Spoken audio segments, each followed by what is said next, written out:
Hola, ¿qué tal? ¿Cómo les va? Hoy vamos a hablar sobre la Revolución Mexicana.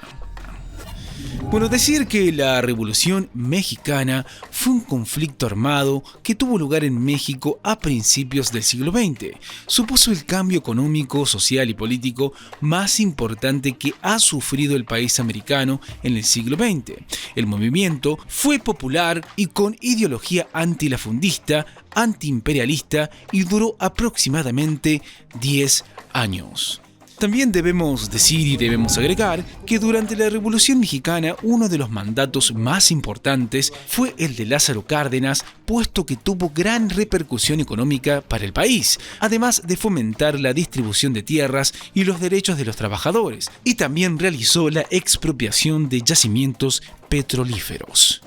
Continuemos hablando un poco más sobre esta Revolución Mexicana, particularmente hablar sobre sus antecedentes.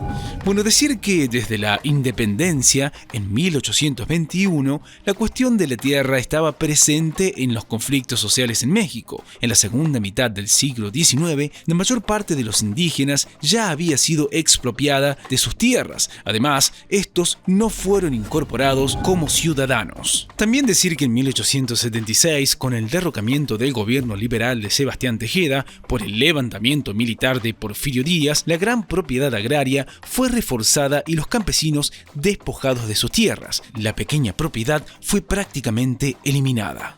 Continuemos hablando un poco más sobre esta Revolución Mexicana, particularmente hablar sobre sus causas. Bueno, decir que aunque México gozaba de gran prosperidad social y económica bajo el gobierno de Porfirio Díaz, la sociedad se encontraba dividida en clases altas y bajas, y la clase baja era la menos favorecida. También debemos decir y agregar que las riquezas e inversiones mexicanas partían de la explotación hecha a los campesinos. Solo el 3% de la población de México poseía las tierras del país, lo cual le permitía explotar petróleo y minerales que fomentaban la diferencia de clases que causaba malestar en la sociedad.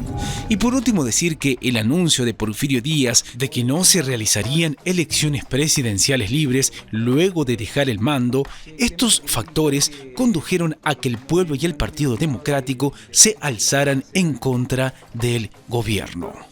Sigamos hablando un poco más sobre esta Revolución Mexicana, particularmente hablar sobre sus protagonistas. Bueno, decir que entre los personajes más protagónicos de la Revolución Mexicana se encuentran los siguientes. Comenzando con Francisco Madero, de 1873 a 1913. Desde prisión puesto allí por el dictador Díaz, encabezó la revolución y el movimiento político en contra de la no reelección de Porfirio Díaz. Luego de esta revolución, fue elegido presidente hasta 1913, año en que fue traicionado y asesinado. Otro de los personajes fue el ya mencionado anteriormente, Porfirio Díaz, desde 1830 a 1915. Fue un militar que gobernaba en 1910 de forma tirana sobre México. Luego de la revolución, huyó y murió en París, es decir, en Francia. Otro personaje fue Emilio Zapata, de 1883 a 1919. Fue un líder militar de la revolución, fue un defensor de los campesinos, llevó a cabo el Plan Ayala en contra de Madero por traicionar las causas de la revolución.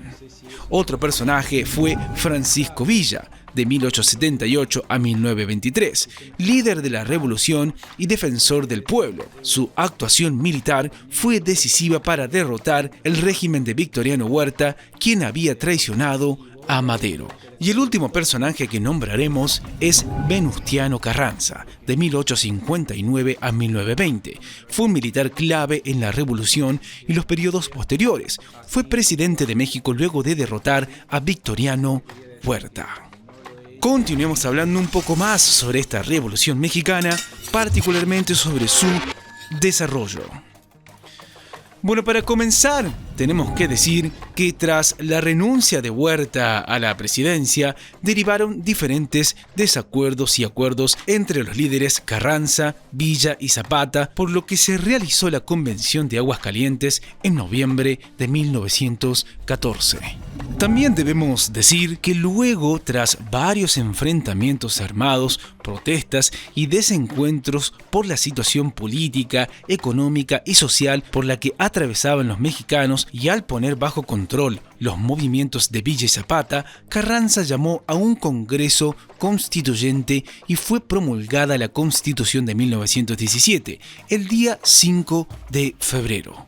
También debemos decir y debemos agregar que la nueva Constitución se caracterizó por reconocer el derecho de los trabajadores y establecer una jornada de trabajo de 8 horas, un salario mínimo y la reforma agraria. El Estado se concedió el derecho de expropiar las tierras y separó a la Iglesia del poder político. También decir que Carranza fue asesinado en un viaje hacia Veracruz en mayo de 1920. Tras su muerte y posteriores elecciones, resultó electo como presidente de México Álvaro Obregón. Para ese entonces, los conflictos armados de la Revolución Mexicana habían acabado casi por completo. Por último, decir que durante este proceso fueron asesinados los líderes campesinos Emiliano Zapata en 1919 y Francisco Pancho Villa en 1923, ambos importantes figuras de la Revolución Mexicana por sus ideales y lucha continua. Continuemos hablando sobre las consecuencias que dejó esta Revolución Mexicana. Bueno, entre las consecuencias debemos mencionar la cifra de 3,4 millones de afectados. No hay cifras exactas del número de fallecidos durante la Revolución Mexicana, pero se estima entre el 1.000.000 y los 2 millones de personas. Además, hubo amplia emigración a otros países y también hubo hambruna y caída de la tasa de natalidad y una pandemia de gripe española en 1918. Otra de las consecuencias fue el nuevo rol del Estado. La revolución permitió a las clases desfavorecidas ingresar al Estado y ocupar funciones burocráticas y administrativas. El ejército que apoyaba a la revolución captó personal de las clases medias y bajas, creciendo en un 50 o 60%, todo lo cual significó un cambio importante en la repartición de la riqueza y una importante migración de los campos hacia las ciudades. Y para finalizar, debemos decir y agregar que la reforma agraria fue uno de los cambios más significativos de la época. Permitió a los campesinos poseer las tierras que trabajaban. Aún así, su calidad de vida no mejoró demasiado y muchos preferían el trabajo de malas condiciones laborales en las plantaciones, donde eran mejor retribuidos. Bueno, esto es todo por hoy. Como siempre les decimos, chequeen los videos de nuestro canal que seguramente les serán de muchísima utilidad. ¡Hasta la próxima!